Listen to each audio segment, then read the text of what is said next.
Amin. Selamat pagi, shalom. Sebelum mulai, bolehkah beri salam kiri kanan Anda terlebih dahulu?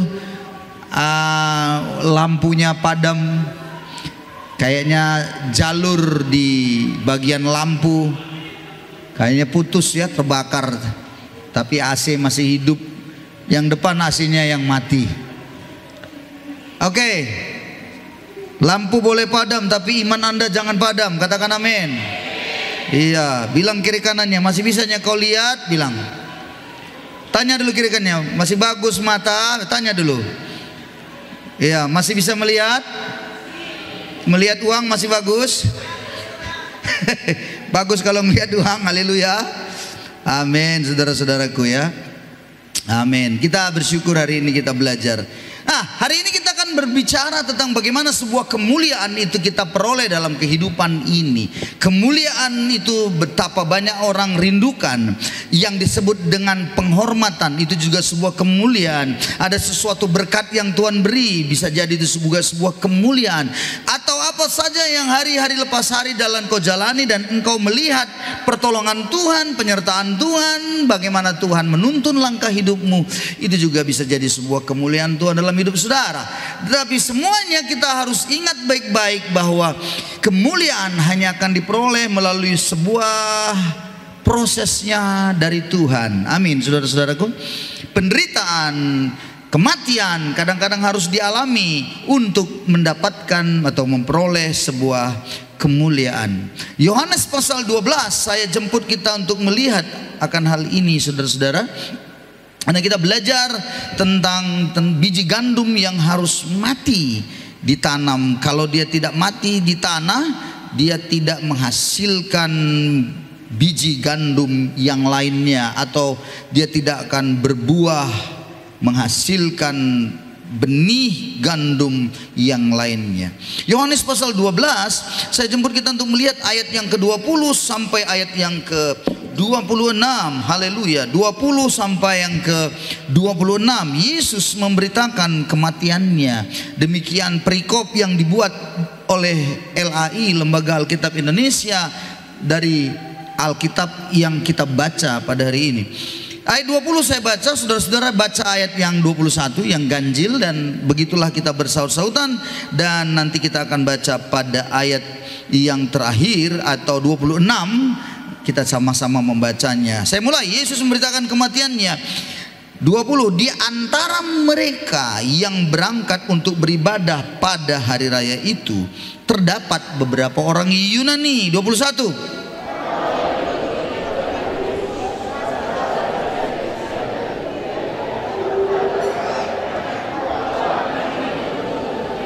Filipus pergi memberitahukannya kepada Andreas. Andreas dan Filipus menyampaikannya pula kepada Yesus. 23,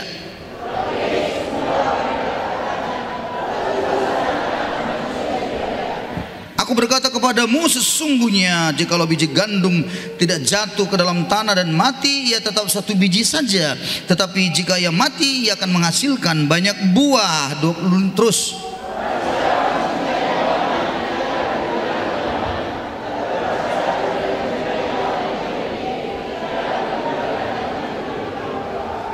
Sama-sama 23 ya.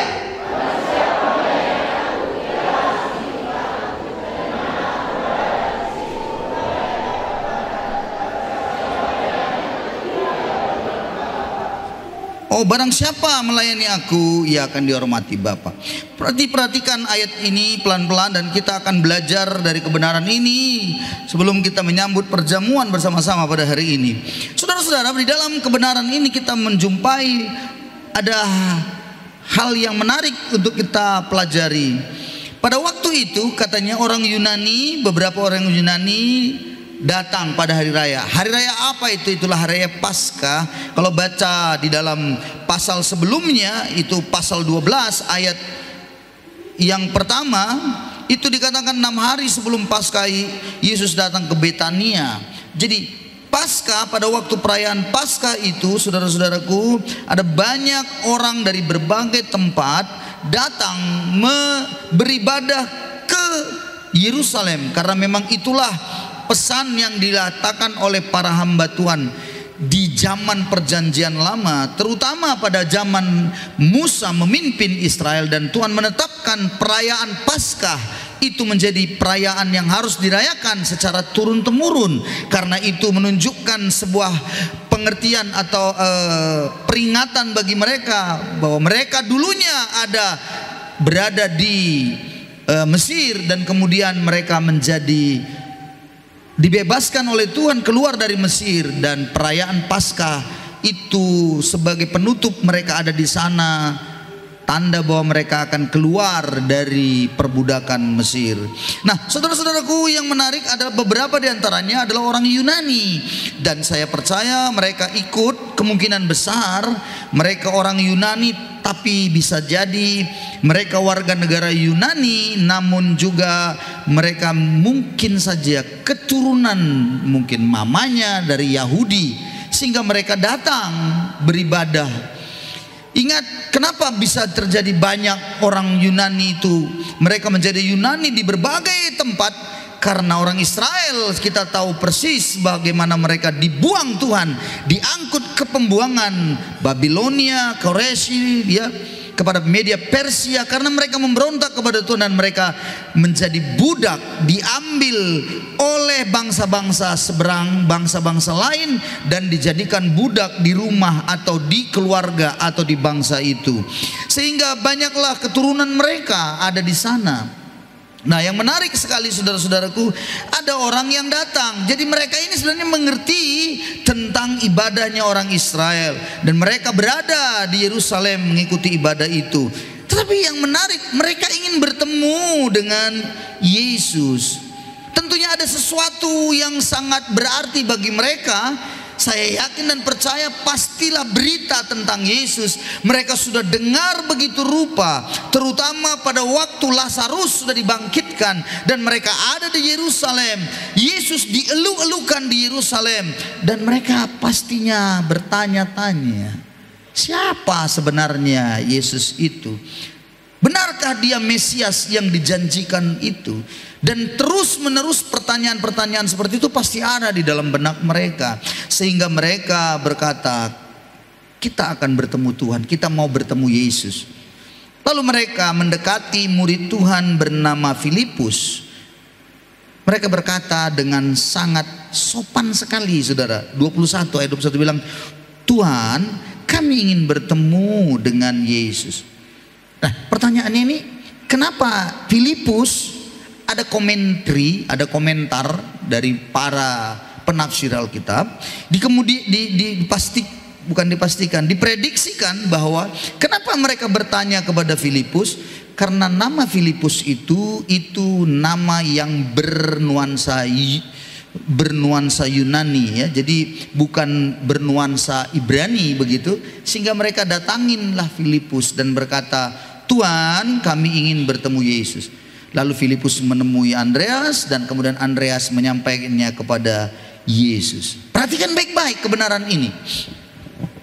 Waktu disampaikan kepada Yesus bahwa ada orang yang mau bertemu dengan dia, Yesus jawabannya unik. Dia tidak berkata, oh siapa yang mau menemui saya? Mari. Dia tidak bilang begitu. Siapa yang mau menemui saya? Suruh datang. Aku juga mau ketemu, mau ngobrol. Tidak. Yesus justru mengatakan, tiba saatnya anak manusia dimuliakan. Apa hubungannya? Coba bisa Anda pikirkan. Ada orang mau menemui saudara, tapi Anda tidak berkata mari, tapi Anda bilang tiba saatnya anak manusia dimuliakan, atau tiba saatnya sekarang saya dimuliakan.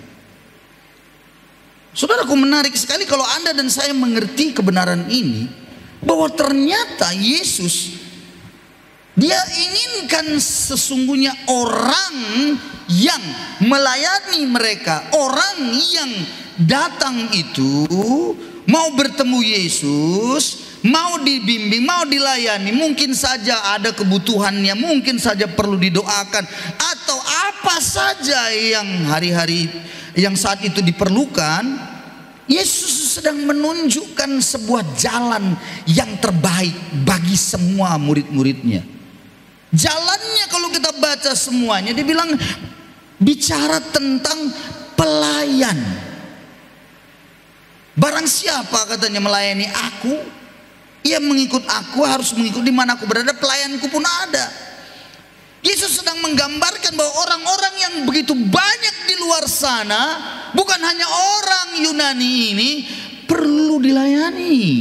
Dan Yesus sendiri, bagaimana bisa dia satu sendiri, begitu banyak ladang yang harus dilayani, tak sanggup saudaraku sendiri untuk jalani semuanya. Maka jangan lupa, ingat baik Bapak Ibu Saudara, ini tugas kita. Banyak orang Yunani, artinya orang yang banyak di luar sana belum mengerti Tuhan. Itu tugas saudara dan saya. Mereka datang ingin menemui Yesus, seharusnya kita yang ke sana menceritakan Yesus. Jadi kitalah yang membawa Yesus kepada mereka. Karena mereka tidak mengerti, karena mereka tidak tahu tentang Yesus itu.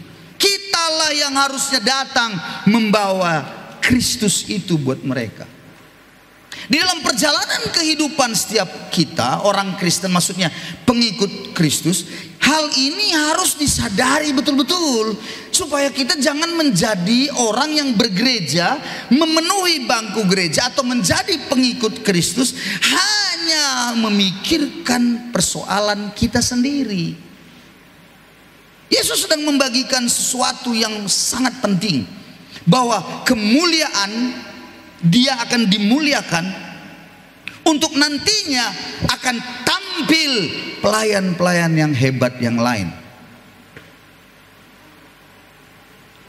Perhatikan baik-baik. Yesus berkata kemudian, sesungguhnya jikalau biji gandum itu tidak jatuh ke tanah dan mati, ya tetap satu biji saja.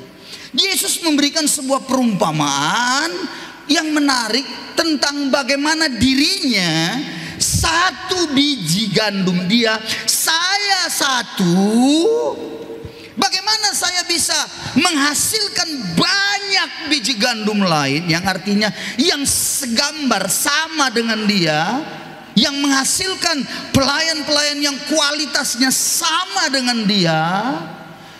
Bagaimana caranya? Karena banyak orang di luar sana mau dilayani. Tapi Yesus bilang cara satu-satunya adalah dia harus mati. Tidak ada cara lain ternyata. Waktu bicara Yesus mati aku, Yesus sebenarnya sedang mengatakan gitu. Biji gandum itu kalau nggak jatuh dan mati, ya tetap satu saja, nggak menghasilkan banyak buah, nggak menghasilkan banyak lagi nanti benihnya, buah-buah yang lain. Ingat, pada satu biji walaupun itu kecil, di dalamnya ada benih kehidupan. Katakan amin. Ingat baik-baik, Anda ini semua, walaupun mungkin Anda bilang, saya kecil Pak Pendeta, kecil saya, badan saya juga kecil, kurus saya Pak Pendeta. Di dalam dirimu ada benih kehidupan. Benih kehidupan itulah yang harus Anda bagikan kepada orang lain. Nangkap maksudnya? Nah, Yesus memulainya untuk bisa membagikan kepada orang lain, banyak buah nanti bisa dihasilkan, maka dia harus mati. Cara dia mati itu memang ya kita semua sudah tahu, dia mati di kayu salib. Tapi yang harus dimengerti, dengan dia mati di kayu salib, maka akan tampillah banyak gandum, biji-biji gandum yang lainnya. Kalau begitu, saudara-saudaraku, saya beritahu pada saudara, kalau Anda dan saya belum mati, tidak ada yang bisa, buah yang bisa dihasilkan. Matinya bagaimana Pak? Waktu Yesus berbicara mati, dia harus mati di kayu salib. Dia harus selesaikan itu semuanya, dosa kita di kayu salib. Dan jangan lupa, setelah itu dia beroleh kemuliaan. Filipi 2 ayat 89 bilang, Filipi 2 bilang, dalam keadaannya sebagai manusia, dia telah rela mengorbankan dirinya, mati di kayu salib. Taat sampai mati di kayu salib. Lalu ayat 9-nya bilang, ayat yang ke-9 ini bilang, ia akhirnya dikaruniakan oleh Allah nama di atas segala nama. Jadi ada kemuliaan yang luar biasa yang diperoleh oleh Yesus. Kenapa? Karena kematiannya itu dia dikaruniakan nama di atas segala nama. Dengarkan saya baik-baik. Anda membutuhkan kemuliaan, Anda dan saya rindu ada suatu kemuliaan yang Tuhan beri. Terhormatkah? Jabatan apakah dia? Dipercaya orangkah? Atau kemuliaan yang kita peroleh? Dengarkan, menurut kebenaran ini, tidak ada kemuliaan tanpa kematian. Ibu, bapak, suami istri, bapak mau disanjung, dihormati, diangkat tinggi oleh orang, oleh sekeliling, tidak ada cara lain. Anda harus mati dulu. Mati maksudnya gimana? Apakah saya disalib? Bukan. Yang disebut dengan mati adalah di dalam kehidupan kita umat Tuhan, kita harus mati terhadap ini, manusia duniawi ini. Mati terhadap ego. Dengan lupa, saya tanya pada saudara, kalau ada orang meninggal, ini orang meninggal nih, ada meninggal, terus coba cubit, apa ada masih bisa dilawannya? Udah mati dia, cubit, nggak juga, tampat, bah! Bagaimana? Saya tanya, masih dia bergerak? Hah? Caci maki dia, bangkitkan suara suara kita keras. Ucapkan nama-nama yang aneh-aneh. Saya tanya, bereaksi dia? Hah?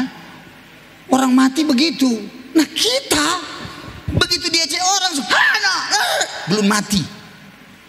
Bilang kiri kanannya, belum mati. Baru dihina orang langsung belum mati, saudara-saudara. Ada orang yang di sini begitu. Halo. Baru aja difitnah sedikit, ngamuknya, waduh. Baru saja diapain oleh suami sedikit saja, langsung bereaksi. Memang dasar suami tidak ada otaknya. Udah mati atau belum itu? Hah? Belum, maka matikanlah. Tahukah saudara, banyak orang bereaksi dengan segala sesuatu yang dialami, dan reaksinya itu reaksi duniawi. Reaksinya itu adalah reaksi kedagingan. Makanya Tuhan bilang, matikanlah dalam dirimu. Pernah baca ayat itu? Belum pernah. Dengan muka Anda saya belum. Mari kita lihat Kolose 4. Kolose pasal yang ketiga, ayat yang ke-5 dan 6. Perhatikan ayat ini terus ya. Perhatikan baik-baik. Oke, kita baca. Kolose 3 ayat 5 dan 6. 2, 3 ya. Karena itu matikanlah dalam dirimu segala sesuatu yang duniawi, yaitu cabulan, kenajisan, hawa nafsu, nafsu jahat, dan juga keserakahan yang sama dengan penyembahan berhala. Semuanya itu mendatangkan murka Allah atas orang-orang durhaka. Dahulu kamu juga melakukan hal-hal itu ketika kamu hidup di dalamnya. Ayat yang selanjutnya, tetapi sekarang buanglah semuanya ini, yaitu marah, geram, kejahatan, fitnah, kata-kata kotor yang keluar dari mulutmu. Perhatikan kalimat di situ, ada yang disebut matikanlah, ada yang disebut buanglah. Itu beda itu. Jadi kalau bicara matikanlah, jangan coba-coba ada. Kalau ada itu, nggak akan ada kemuliaan Anda. Sama sekali nggak akan ada. Disuruh matikanlah. Lalu ada kata buanglah. Kata buanglah kadang-kadang bisa muncul dia. Tapi kalau kata matikanlah dalam dirimu segala sesuatu yang duniawi, yaitu percabulan, matikan itu.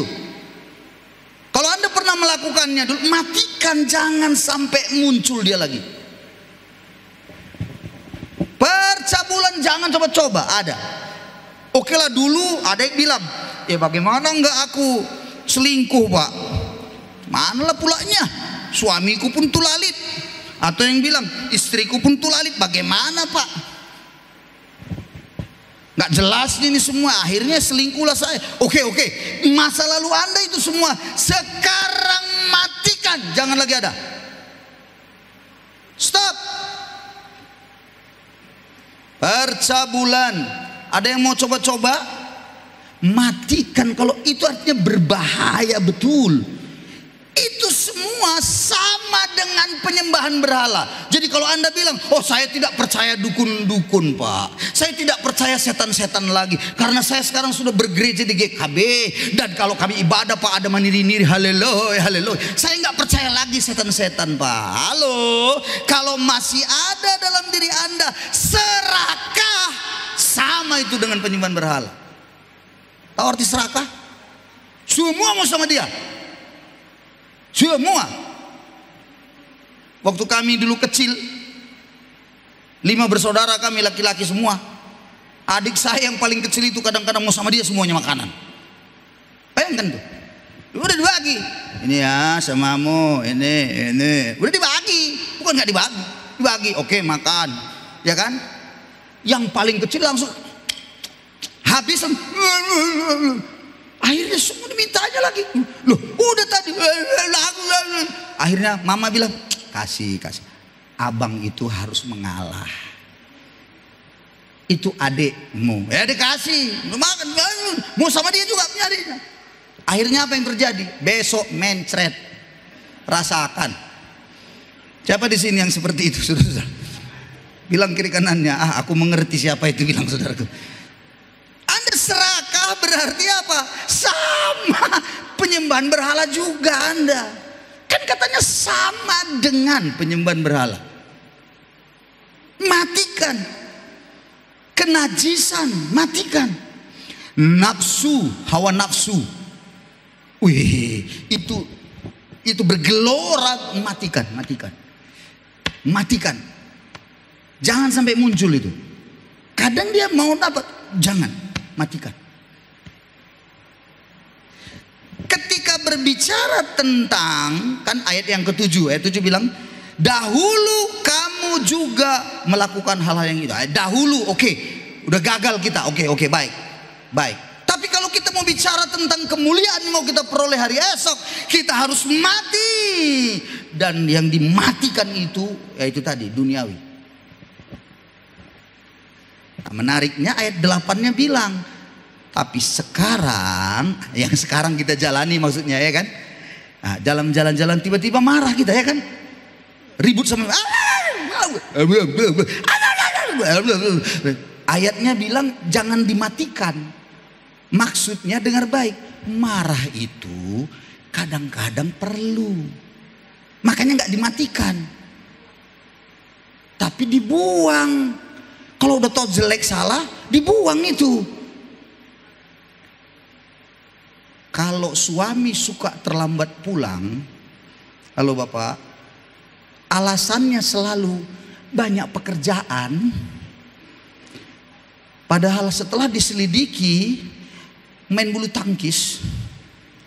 Bayangin saudara-saudara, saya tanya, wajar nggak kalau seorang istri itu marah? Saya tanya, wajar? Wajar. Makanya jangan dimatikan marahnya. Jangan bilang tidak apa-apa, itu perkara bab. Enggak apa. Lesalnya ini dia mada. Gitu. Oh makin melonjak. Biasanya laki-laki haleluya. Ternyata disenangi istriku aku. Enggak sadar-sadar itu laki-laki kadang-kadang. Perlu ada sesuatu seperti suara harimau mengaum. Atau seperti suara anjing menggonggong.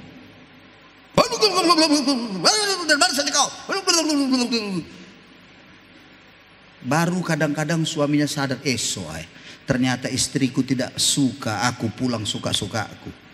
Maka berhentilah dulu aku 1 minggu ini bulu tangkis. Minggu ketiga aku ulangi lagi. Mengerti maksudnya? Marah lagi.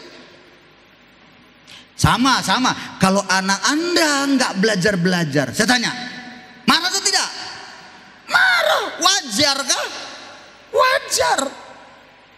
Marah itu tidak ada masalah. Yang salah adalah marah-marah. Bilang kiri kanannya, marah tidak salah. Bilang kiri kanannya. Yang salah marah-marah. Anda marah atau marah-marah? Jawab saya, marah atau marah-marah? Ada yang bilang setengah-setengah marah. Saudara-saudaraku, perlu kita belajar untuk membuangnya. Apalagi yang perlu dibuang? Geram, gitu ya, gerem. Kemudian sebuah kejahatan, fitnah, kata-kata kotor, itu wajib dibuang. Kadang-kadang dia muncul tanpa sadar, nggak disadari. Kita terlibat, misalnya orang ngomong begini tentang seseorang. Nah, kita ikutin, kita ceritakan lagi sama orang karena kita tidak mengerti. Padahal itu sebuah fitnah. Berhenti di situ, jangan buang, cepat Anda buang, jangan, tidak boleh lagi ada. Tapi kalau jenis duniawi tadi, saudara, percabulan, jangan bilang kena, baru setelah itu dibuang, nggak apa-apa, dibuang. Udah terjadi, bilang baru dibuang, enak aja, nggak apa-apa Pak, kan itu kan ya namanya silap. Mana ada silap di situ? Nggak ada ceritanya. Anda itu pasti sudah merenungkan, menginginkannya. Pelan-pelan Anda pupuk pikiran Anda dan saya. Pelan-pelan tabur lagi pornografi, pelan-pelan tabur lagi apa kata orang.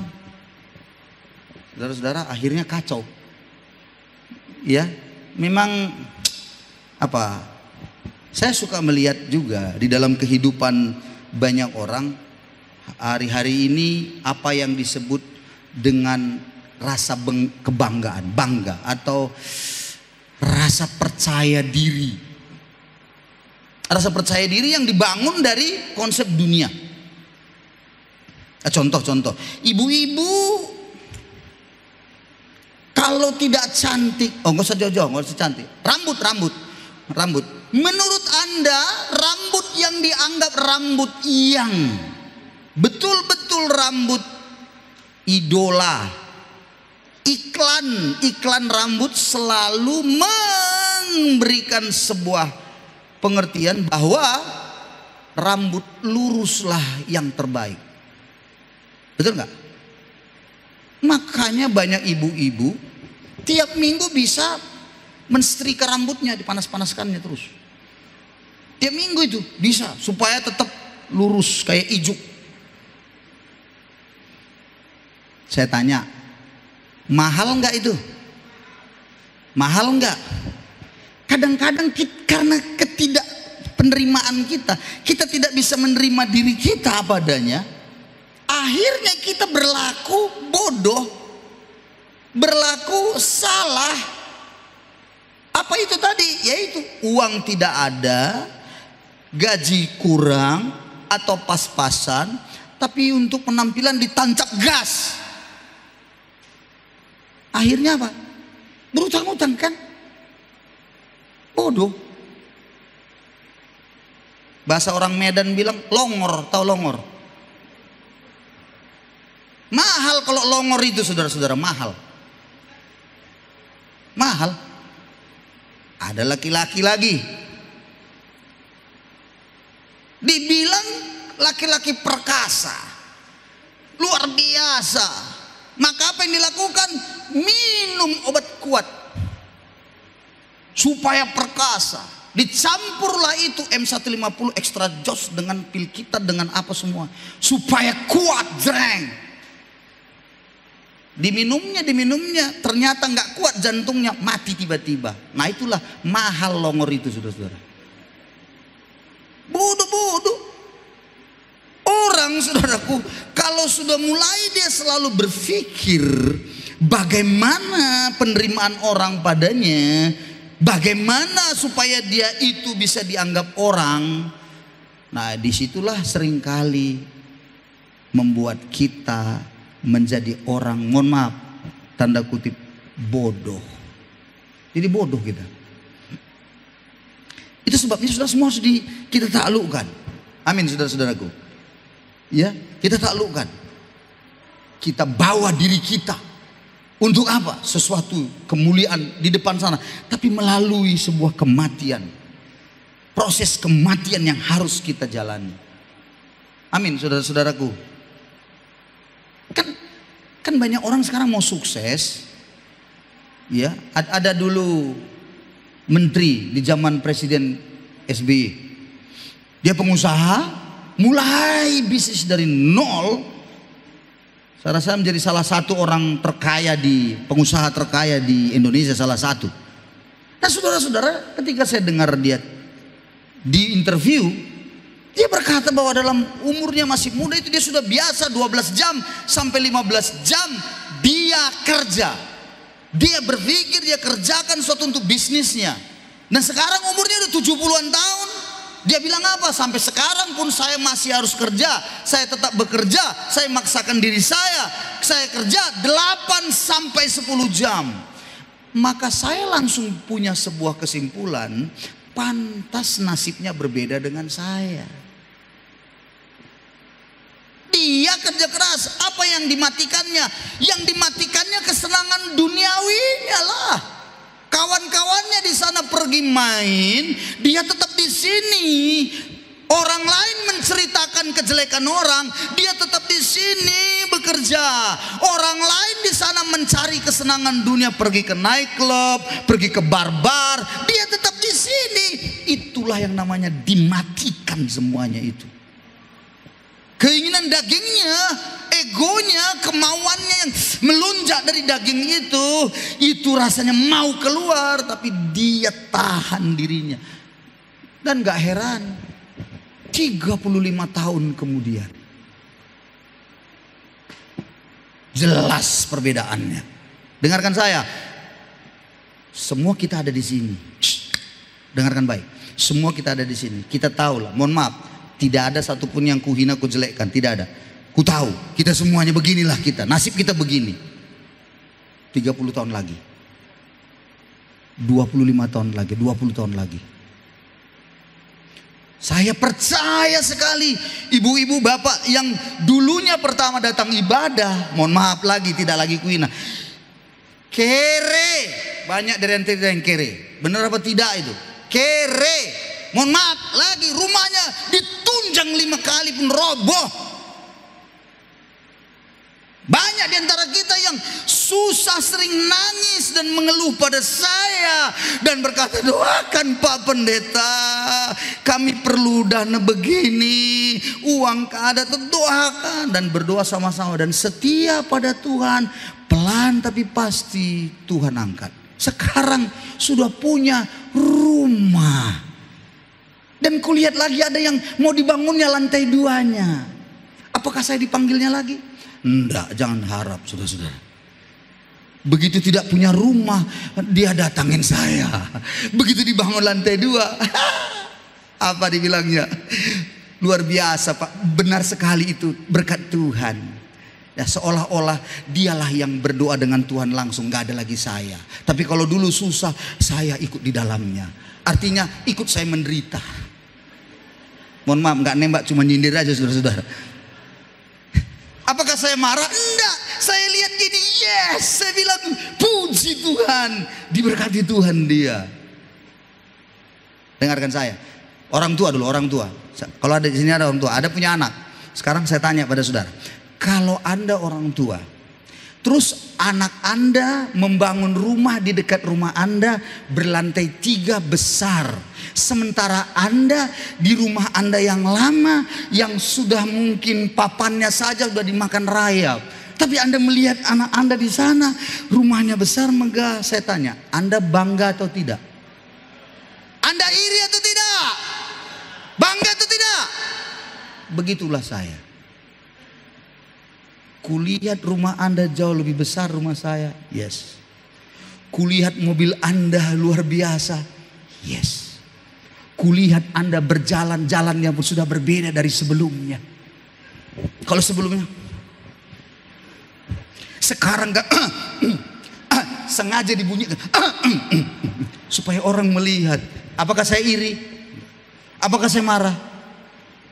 Seorang bapak akan bangga melihat anaknya lebih hebat dari dia. Dan kalau Anda bisa jadi kepala, bisa jadi orang hebat, melayani di pemerintahan semuanya, apakah saya iri? Justru saya bilang yes. Cuman yang satu ku minta padamu, jangan kau lupakan aku, itu aja lah. Gak ada yang lain. Gak ku minta uangmu, enggak. Jangan lupakan aku. Di saat kau sudah berjaya sekarang, kau kibarkan bendera. Bendera apa itu? Wih, bendera kemenangan. Dulu kau kibarkan bendera apa? Bendera putih, artinya menyerah, mau mati aku Pak Pendeta. Tapi sekarang benderamu sudah banyak. Ada merah, hijau, kuning, seperti pelangi-pelangi di langit yang biru. Sekali lagi, apakah aku benci? Apakah aku iri? Enggak. Enggak ada itu. Kau bisa tanya saudaraku, tidak akan ada. Kalau kau lihat mobil Anda banyak pun, enggak ada iri saya. Kulihat pun rumah Anda tambah besar, enggak ada iri saya. Usaha Anda, aku tengok satu hari ini tokonya, besok di sampingnya sudah 2, besok ada 3. Kenapa? Iya Pak, mungkin banyak barangku datang dari luar negeri, ada juga dari luar angkasa datang Pak. Sehingga perlu saya toko yang baru dibeli supaya bisa tempat barang-barang. Sementara barang saya itu aja. Apakah saya iri? Enggak. Percayalah. Karena ku tahu juga kalau mati nggak dibawa. Nangkep maksudnya? Mati nggak dibawa barang-barang dari luar negeri itu. Yang dibawa itu pun kalau dikasih, kalau enggak ya apa boleh buat. Yang dibawa itu jas, sepatu diikat, sarung tangan, sisir, kasih begini. Belum sini begini kan? Hanya itu, nggak ada yang dibawa. Halo, makanya jangan serakah. Amin saudara-saudara. Kalau bukan milik Anda jangan kau ambil. Tapi kita suka kali kan tanpa sadar tuh. Yang bukan milik kita kita ambili, punya orang kita ambil. Udah ada tanahnya di situ kita ambil, punya orang geser lagi. Jangan serakah saudara-saudara. Sekali lagi, kalau engkau diberkati, apakah saya iri? Saya dengan istri apakah iri? Enggak. Anak Anda berhasil. Tengok sekarang mulai satu-satu nih. Saya selalu bilang sama istri, biarlah Tuhan kasih kita umur yang panjang ya. Tujuannya bukan apa-apa, tujuannya satu saja yang penting. Mau kulihat betul nggak janji Tuhan itu bagi anak-anak kita. Betul nggak janji Tuhan itu bagi gereja ini ketika kita bicara tentang keluarga, kita bicara tentang generasi, kita bicara tentang masa depan, kita bicara tentang bagaimana 20 tahun lagi. Mau kulihat anak-anak kita semua duduk di tempat pekerjaan yang dikasih Tuhan. Dan jangan pula di otak pikiran kita pekerjaan itu harus PNS, lulus P3K. Tahu P3K? Pertolongan pertama pada kecelakaan. Bukan itu. Sesuai dengan karunia-Nya, sesuai dengan talenta bakatnya. Mungkin dia tidak di situ, tidak di P3K, mungkin di P4K. Kenapa kita mesti batasi Tuhan kerja? Luaskan Tuhan bekerja. Biarkan mereka meraih hari esoknya. Tapi bagian kita menyatakan apa padanya? Ingat anakku, tidak ada kemuliaan tanpa kematian. Matikanlah di dalam dirimu semua perkara duniawi. Matikanlah semua keserakahan, hawa nafsu, percabulan. Matikanlah itu anakku. Kenajisan mematikan. Jangan ada anakku. Supaya engkau nanti dapat kemuliaan di hari esok. Tentunya ketika Anda berbicara seperti itu, Bapak Ibu sudah melakukannya terlebih dahulu. Karena kita kasih contoh. Amin saudara. Anda bilang sama anak Anda, matikan anakku percabulan. Tapi handphone Anda, matikan anakku, matikan. Ya. Bapak gimana? Hidupkan. Hai bodoh-bodoh. Kalau bicara matikan itu kita sudah mulai. Sampai kadang-kadang maaf lagi, ada keluarga. Aduh, kemarin ada cerita di orang tua murid. Dipanggil gurunya. Kenapa? Karena anaknya itu di kelas membagikan itu video-video porno begitu, saudaraku. YouTube, link-linknya mereka yang sudah mereka download. Ketahuan sama gurunya. Gurunya bilang, ini bagaimana? Mereka mulai diskusi dan akhirnya pihak sekolah memanggil orang tua murid.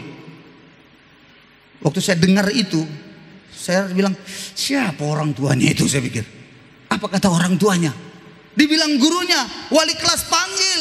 Orang tuanya bilang, ini anak kita, Bu. Begini-begini lihat kelakuannya. Apa kata orang tua itu?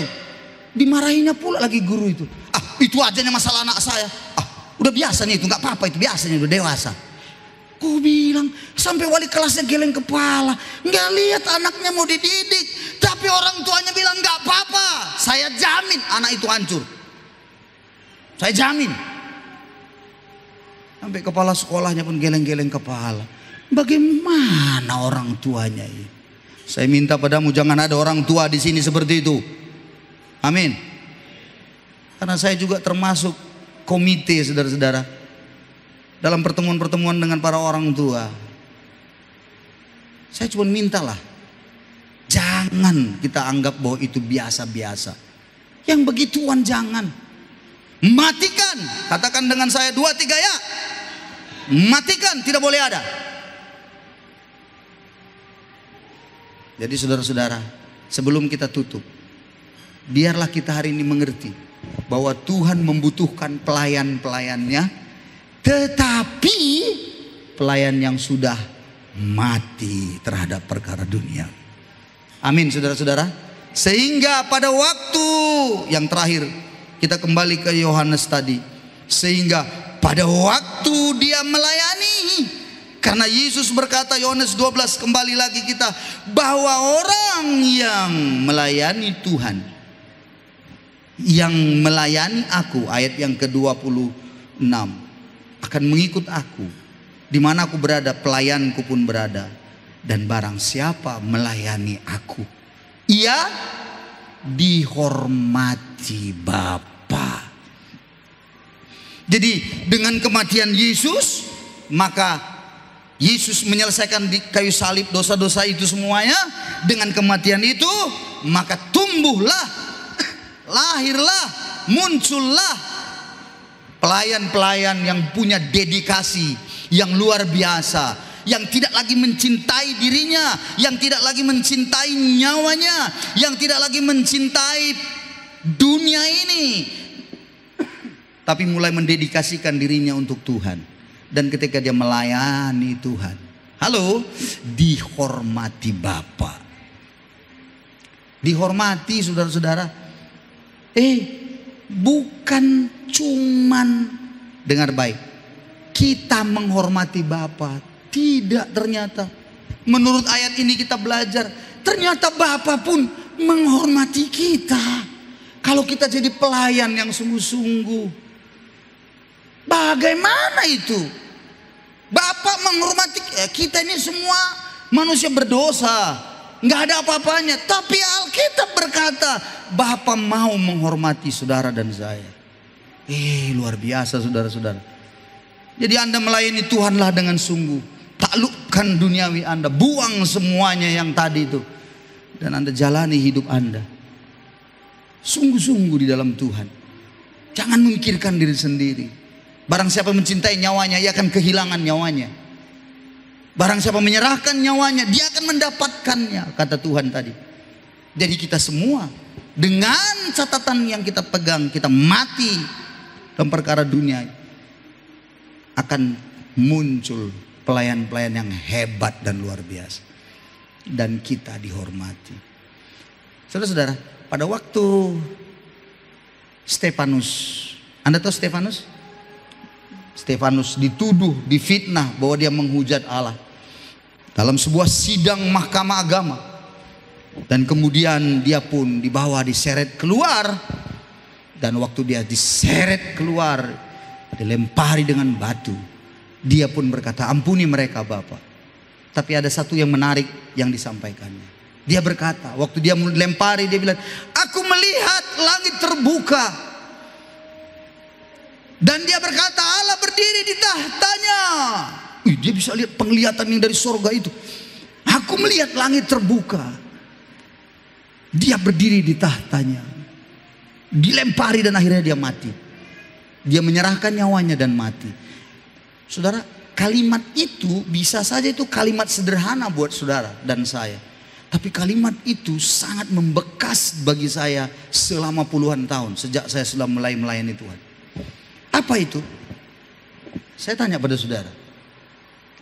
Kalau ada orang yang datang seorang besar, pembesar, datang ke rumah Anda dalam posisi duduk atau dalam sebuah ruangan kantor atau ruangan apa, datang orang yang Anda hormati, kira-kira Anda tetap duduk atau berdiri? Berdiri, pasti berdiri. Pasti berdiri. Yo Pak, salam, berdiri. Tahukah Anda, waktu Stefanus akan mati, Allah berdiri di tahtanya. Dia berkata, mari anakku, aku menerima engkau. Kata berdiri di tahtanya, itulah penghormatan dari Bapa. Dia menyambut saudara dan saya sebagai pelayan Tuhan yang sungguh-sungguh di dalam Tuhan. Dia menyambut saudara waktu dia berdiri. Dia bilang, mari anakku, mari.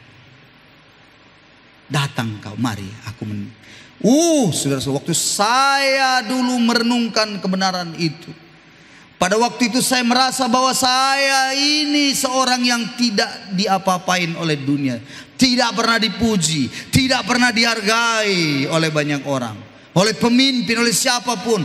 Selalu saja hanya melihat salah saja, menghakimi nomor satu saja. Di saat itu saya tidak punya pilihan, saya cuma datang pada Tuhan. Tuhan buka ayat itu, baru saya ngerti, ternyata kalau saya melayani Tuhan dengan sungguh, ternyata Bapa menghormati saya.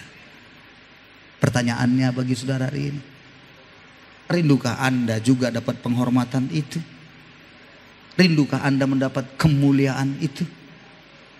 Hari ini matikanlah duniawi itu dalam hidup saudara, dan jadilah Anda menjadi biji gandum yang tumbuh. Setelah mati tumbuh dan Anda menghasilkan banyak buah. Pulang dari sini, saya rindu renungkan kembali kebenaran ini. Kalau Anda lupa-lupa mungkin ayatnya lagi, nanti lihat di YouTube. Saya kirimkan besok lusa kalau sudah selesai semua diedit, saya akan upload. Renungkan kembali. Jangan jadi orang Kristen yang biasa-biasa. Jangan jadi orang Kristen yang hanya datang, duduk, diam, dengar, dan kemudian pulang kita menjadi dungu. Mohon maaf. Datang, dengar, duduk, duit, pulang dungu. Tidak. Datang, dengar, duduk, duit, dan Anda dengar firman, pulang bersemangat. Roh Anda menyala-nyala melayani Tuhan. Amin. Berapi-api melayani Tuhan. Anda mendapatkan suatu zat ilahi. Minggu yang lalu saya sudah sampaikan, mendapatkan itu yang sering disebut pengurapan, tapi mendapat kasih karunia. Lebih tepat lagi kalau saya katakan yang lain lagi, dalam bahasa yang lain, lalu Anda bersemangat dan menjalani hidup. Nah, kita tidak perlu lagi saudara-saudara melayani supaya dihormati orang. Tapi saya percaya, saya janji, saya jamin sesuai dengan janjinya Tuhan, Anda dan saya dihormati oleh Bapa. Tuhan memberkati kita semuanya. Bilang kiri kanannya, ayolah melayani Tuhan. Bilang kiri kanannya, walaupun suami, mari semua pemain musik, mari kita naik. Bilang kiri kanannya, melayani Tuhan lah. Tuh kan ada bapak-bapak bilang, mulai melayani aku, katanya lagi itu saudara-saudara. Bukan melayani Tuhan. Ya, layani Tuhan dengan sungguh-sungguh. Ikuti diri saya. Mulai hari ini, katakan 2, 3 ya. Saya mau mematikan perkara duniawi. Apa itu mematikan perkara duniawi? Coba ucapkan apa itu yang dimatikan. Apa? Apa itu? Coba tampilkan lagi ayatnya tadi. Coba tampilkan lagi ayatnya. Yang dimatikan itu apa? Dalam kitab tadi Kolose 3 ayat yang 5. Coba 2, 3 ya. Apa itu? Percabulan. Lagi kenajisan. Lagi hawa nafsu. Lagi nafsu jahat. Lagi keserakahan. Yang sama itu artinya dengan penyembahan berhala. Matikan. Matikan. Katakan matikan. Kiri kanannya matikan. Lalu selanjutnya buanglah. Ayat yang selanjutnya kita ucapkan lagi. Buanglah. 2, 3. Lanjutkan ayatnya. 2, 3 ya. Buanglah marah, geram, kata-kata kotor yang keluar dari mulut kita. Kita akan melihat hasilnya. Ada kemuliaan yang Tuhan berikan bagi kita. Tepuk tangan bagi Yesus kita. Haleluya. Mari kita datang kepada Tuhan.